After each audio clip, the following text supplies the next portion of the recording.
Hello again, welcome back, and thank you so much for subscribing. I really appreciate it. Now, we're being gaslit, ladies and gents, and it's a given. It happens all the time now.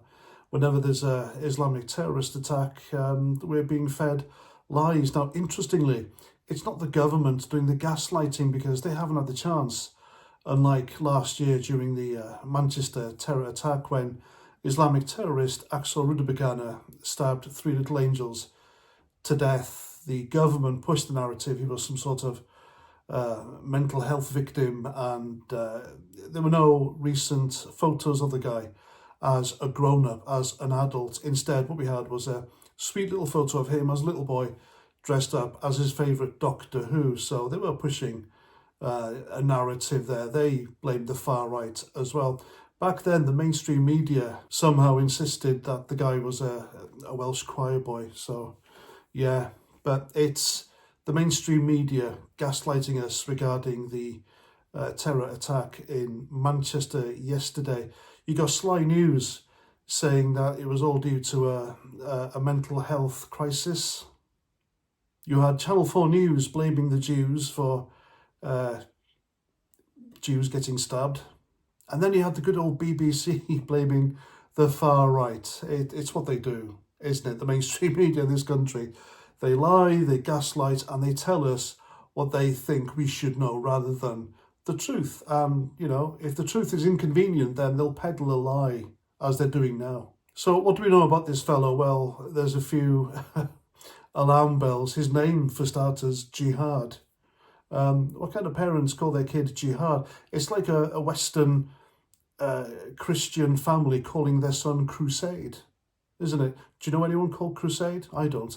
And with that in mind, was it his parents who radicalised him, or was it his local mosque? But regardless where he got his radicalisation from, he's dead now. But there'll be others like him, just like there were others before him. This is a never-ending cycle. So this guy, Mr. Jihad, how ironic, he entered the country as a young kid, as a minor, back in the early 2000s, if I remember. And he was given a British passport along with his family. He's a Syrian national. He was a Syrian national. Nothing British about him whatsoever. Being British is a privilege. But the family came here via illegal routes. They didn't come here illegally like thousands others have recently across the channel from France. And this is how he repaid us, by popping into a local synagogue and stabbing up Jews. Thank you very much. There's gratitude for you. But as we all know, he comes from a culture and an ideology that's spreading hatred. Ladies and gents, there are three types of people who have a severe hatred, psychopathic hatred of the Jews.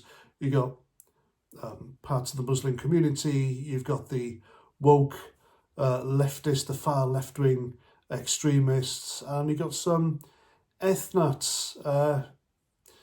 Ethnats don't do this kind of stuff. It's only a matter of time before a woke left-wing extremist commits such an atrocity, and, well, as for the other ones, and this is what happens, folks, when you allow the fox into the chicken coop. Chickens start going missing, don't they?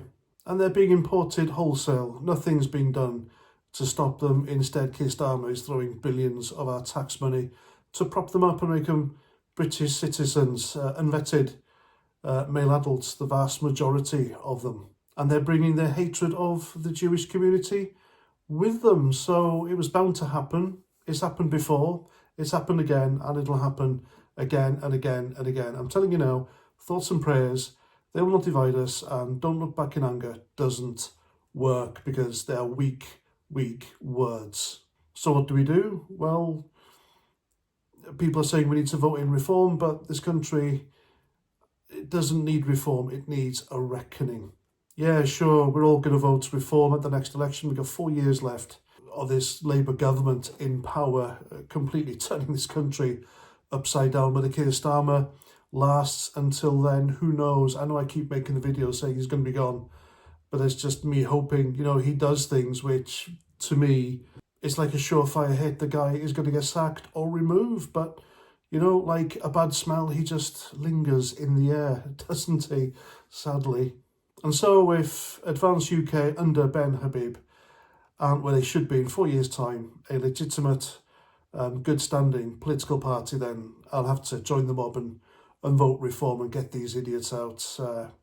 I know it sounds hypocritical of me, but what else can I do? You know, it's no good me not voting when my vote can count and add towards the millions who are just fed up with this vicious cycle of the Tories and Labour continuously, one after the other, screwing this country royally.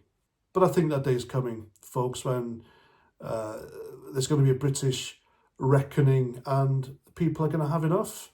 Enough is enough. How many more Jews, how many more innocent Brits, how many more little kids need to be slaughtered before the people do something about it? Because God knows this government don't, and they never will. Why? Again, so many questions. But what I do know is Britain is on the edge. It really is on the edge. I'm not clickbaiting or pushing an agenda or trying to scaremonger. It really is. Listening to people, reading lots and lots of emails and DMs on X. People are scared, people are angry, people are fed up, and the people are going to rise. And then, you know, it'll be sad times when Britain is at war with itself. But if it's the reckoning it needs, then who am I to stand in the way? All I want is a safe and secure Britain for my own people, my kids, you, your kids, and that's it. Is it too much to ask? But it's worth fighting for. Anyway, there we go. What do you reckon? Please let me know in the comments as usual. I'm Paz49, and I'll catch you at the next one. Roger Trout.